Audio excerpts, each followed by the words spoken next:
Episode dibuka dengan kelanjutan adegan gantung dari episode sebelumnya. Natsumi akhirnya melihat dengan mata kepalanya sendiri si Rina, mantan pacar Naruo yang diceritakan tempo hari. Momennya canggung banget. Ternyata Natsumi dan Naruo memang janjian bertemu di toko itu. Dan Naruo yang datang lebih dulu tidak sengaja bertemu dengan Rina. Naruo pun memperkenalkan Rina kepada Natsumi. Dan begitu juga sebaliknya. Dengan percaya diri, Naruo bahkan memperkenalkan Natsumi sebagai pacarnya kepada Rina setelah berkenalan. Rina izin pamit, karena ia pun datang ke toko itu bersama pacar barunya. Saat Rina pergi, Naruo melihat ekspresi wajah Natsumi yang sedikit berubah, dan akhirnya ia pun menggoda Natsumi. Naruo menyebut kalau Natsumi cemburu, tapi Natsumi yang gengsi, menyangkalnya, dan beralasan ingin cepat pulang karena kelaparan. Dia sengaja mengalihkan pembicaraan, pura-pura tidak peduli. Padahal dalam hatinya pasti sedang berkecamuk. Mendengar itu, Naruo malah terlihat senang dan semakin menggoda Natsumi. Di episode ini, kita jadi makin kenal dengan Natsumi. Ternyata, di dalam kepalanya, dia punya sebuah ruang khusus. Ruangan ini adalah tempat sakral untuk pekerjaannya sebagai editor. Mau suaminya selingkuh, mau dia lagi kasmaran dengan pacar baru. Kalau sudah masuk ruangan khusus ini, semua urusan pribadi langsung nonaktif. Tidak ada yang boleh masuk, termasuk Kazuhiro ataupun Naruo. Ini menunjukkan kalau pekerjaan itu bukan cuma karir bagi Natsumi, tapi juga bagian dari jati dirinya.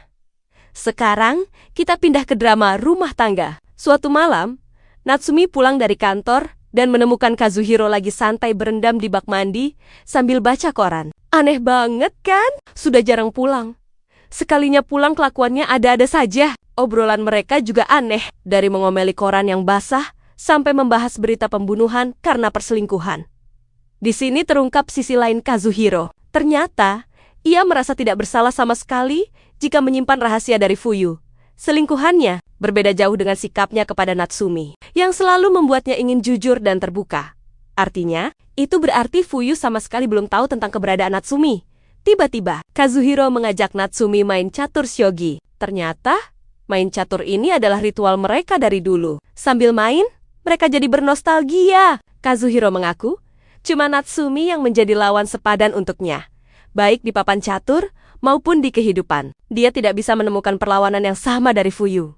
Di momen ini, Kazuhiro menunjukkan sisi rapuhnya. Dia meminta Natsumi untuk tidak pindah dari rumah itu. Dia mungkin tidak mau kehilangan satu-satunya orang yang bisa mengimbanginya. Dan seperti biasa, di pertandingan catur malam itu, Natsumi lagi yang menang. Besoknya di kantor, Natsumi lagi ngobrol sama teman-temannya soal hadiah buat seorang penulis terkenal. Dari situ, dia tiba-tiba kepikiran sendiri. Selama ini, setiap kali dia dan Naruo minum bareng, mereka selalu pakai gelas plastik. Jadi Natsumi mikir, kayaknya seru deh kalau aku beliin dia gelas beneran. Sore harinya, dia mampir ke sebuah toko. Matanya langsung nyangkut ke rak gelas anggur yang bening-bening. Setelah milih-milih, akhirnya dia beli satu set.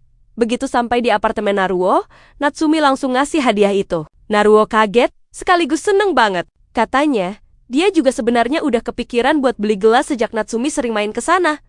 Hubungan mereka makin manis aja. Kali ini, Natsumi yang kasih kejutan, satu set gelas anggur. Tapi lucunya, isinya 3, bukan 2. Katanya sih, biar ada cadangan kalau pecah. Padahal ya, kayaknya dia malu aja beli gelas pasangan. Gemes banget kan?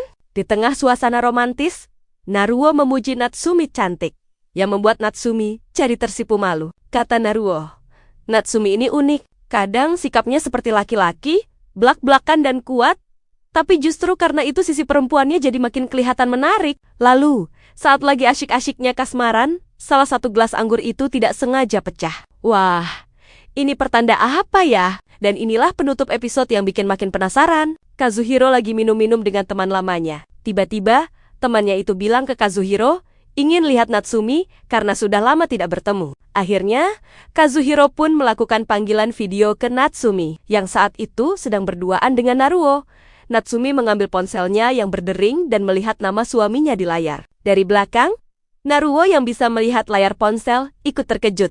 Dan raut wajahnya langsung terlihat cemburu di seberang sana. Kazuhiro dan temannya menunggu panggilan video yang tak kunjung diangkat. Raut wajah Kazuhiro tampak jelas menunjukkan kecurigaan, bercampur dengan sedikit rasa cemburu. Entah bagaimana, ia sepertinya tahu atau setidaknya menduga kuat bahwa Natsumi saat ini sedang bersama Naruo. Nah, halo? Natsumi bingung. Ada panggilan video dari suaminya, sementara pacar barunya ada di sebelah. Kira-kira diangkat tidak ya teleponnya? Aduh, makin rumit saja urusan ini. Kita harus menunggu episode selanjutnya untuk tahu jawabannya.